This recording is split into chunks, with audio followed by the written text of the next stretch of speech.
Welcome to the channel. So today I'm going to talk about the 2.7 liter EcoBoost and the 3.5 liter EcoBoost and which engine is better in my opinion. It's very controversial. You look online right now and you see a lot of the 2.7 liter EcoBoost beating the 3.5 and the 5.0 when it comes to towing, when it comes to MPG, and when it comes to speed. And I recently saw a video, I believe it was on TFL, where the 2.7 liter EcoBoost was in a competition against the 3.5 and the 5.0 towing the trailer, and the 2.7 seemed to yield faster speeds while towing, and when the weight was added, it showed less loss of speed during towing, which makes a lot of sense considering that when it comes to power, the 2.7 has the most tricks up its sleeve when it comes to creating power. The 3.5 does not have as many, and certainly the 5.0 doesn't have as many tricks to make more power. But which brings up an interesting question, because the 2.7 is the lowest, or one of the lowest. I mean, you can still get the 3.3 liter Duratec engine, which is a interesting engine itself, but the 2.7 generally, for the most part, is going to be the entry-level engine, unless you get the 3.3 liter Duratec engine, compared to the 3.5, which is going to be the highest engine. So, and it's also going to be, the 3.5 is going to be the highest rated engine for towing. So I just want to talk about some of the differences on this engine and which one I think is better. So the 2.7 EcoBoost is probably, in my opinion, the most advanced engine that you can get in an F-150, because of the fact that it uses every trick in the book. And with 2019 or 18, the second generation 2.7 EcoBoost is definitely the one to get, because of the fact that they finally made everything electronic. Before, like the original EcoBoost, wastegates and everything were still controlled by vacuum power, whereas on this one, and starting in 2017, the 3.5 also became all electronic. You now have every component is electronically controlled, and there's minimum, if any, vacuum controlled components. For example, the wastegates, now you can put the truck in that eco mode, and that's possible because you now have more precise control over the turbos. And I don't really know what the implications for that would be for the aftermarket, if there's anything that tuners can do or anything to take advantage of all these extra controls and capabilities, being that everything's electronic. But direct injection allows more compression, which is why these engines have so much compression, and they're turbocharged. Back in the day, engines would only have like 8-to-1 or 9-to-1 compression if they were turbocharged, and the reason for that is they had to back down the compression a little bit to prevent detonation and things like that, and they had to run premium fuel.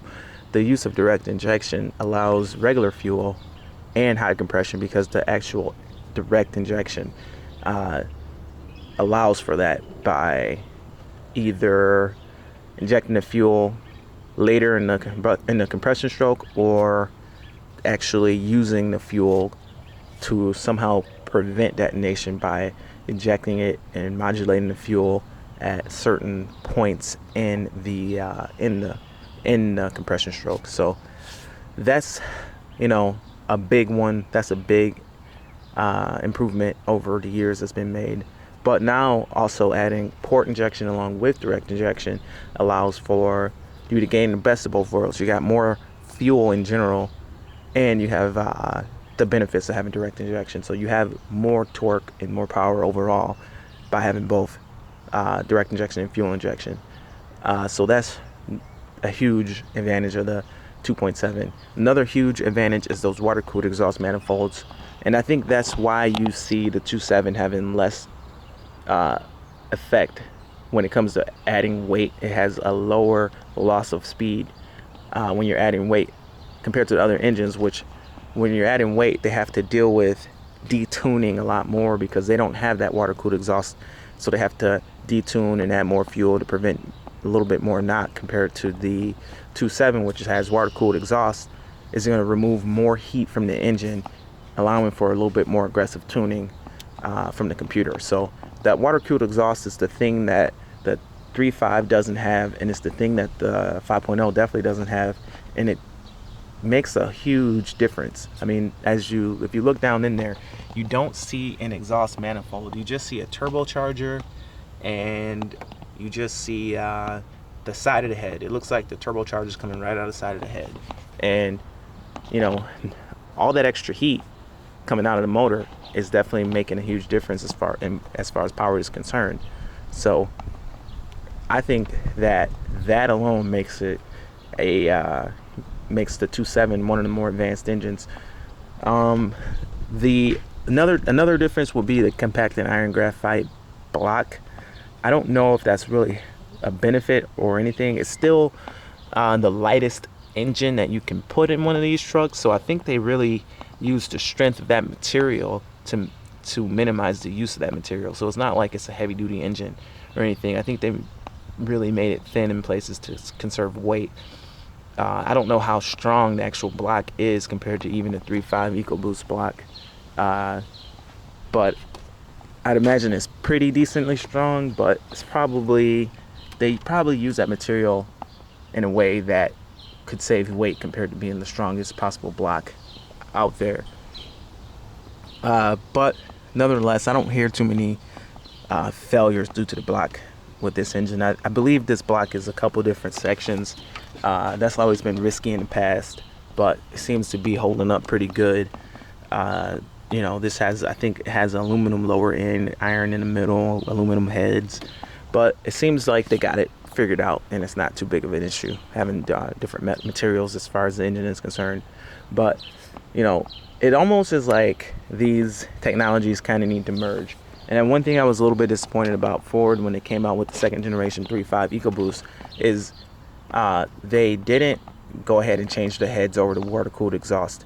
And it could be something to do with the size of the engine. You know, water-cooled exhaust creates a lot more heat, and that heat needs to be taken out of the engine by the radiator. And I'm not sure if the cooling capacity is going to be enough as the displacement goes up in these engines for water-cooled exhaust on bigger engines. But if they could figure that out, if they could figure out how to do it, I'm sure there's room for a bigger cooling system up here in the grill somehow to do water-cooled exhaust. I don't know if it's more money or more expensive per unit to do water-cooled exhaust, but that should have been something on the table, because I don't think any competitors would be able to catch up to what the 3.5 EcoBoost could produce with a water-cooled exhaust system. I mean, it makes a huge difference in power output and towing to have a water-cooled exhaust on the vehicle. And some people even say that it's cheaper to build an engine with water-cooled exhaust because you don't have bolts for the exhaust manifolds, you don't have the gaskets, you don't have that extra part. Everything's in the heads. So the heads are a little bit more money, but you save production and everything because there's no exhaust manifolds. So it'd be cool if they would have did that with the second gen. Just goes to show though, there's more room for improvement with the 3.5. As much power as it does make, if they did the water-cooled exhaust, it could even make a little bit more power. So it's interesting to see. I would like to see water-cooled exhaust on the 3.5 EcoBoost and see things go up to the next level. But as far as like which one's better, it's almost like these two need to kind of come together and bring their technologies together, because the 3.5 EcoBoost has better internals. I think it has a stronger crank.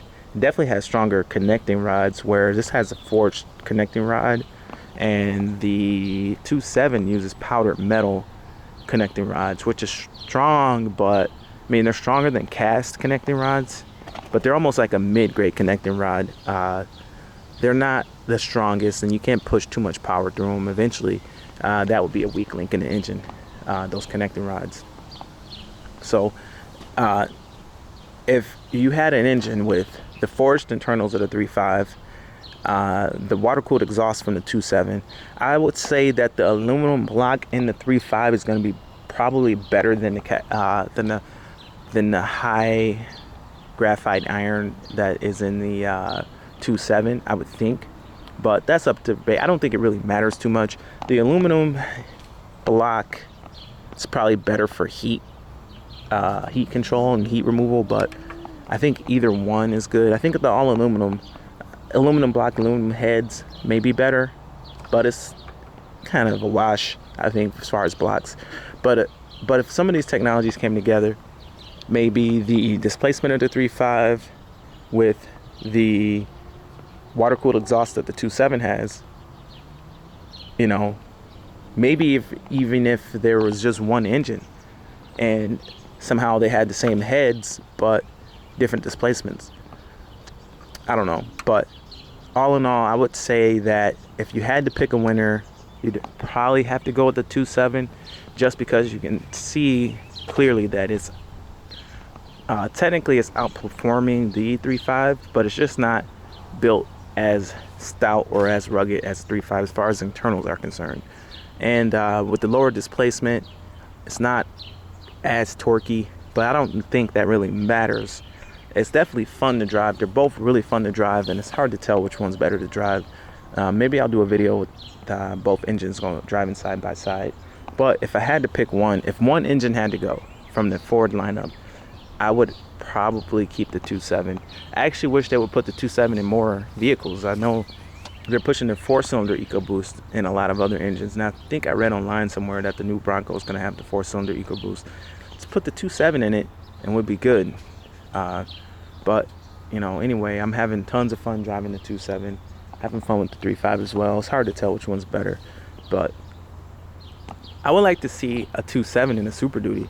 A 3.5 as well would be cool, but the 2.7 with the water-cooled exhaust, I think, would provide a lot of benefits. And if they somehow could get those internals up, I mean, if you put the best of the best internals in there, just because of the fact that, like, with the 2.7, I just feel like I can idle all day. Like, I can start it up and I don't have to worry about how much gas I'm burning just idling. That's a huge benefit to the 2.7. Like, even with the 3.5, just idling, I feel a little guilty. Like, how much gas am I just wasting?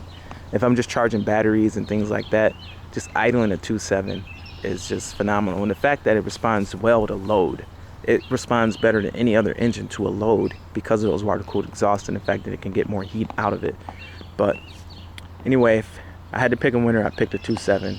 Thank you for watching. Subscribe, share the video, comment below, and hope to hear from you soon.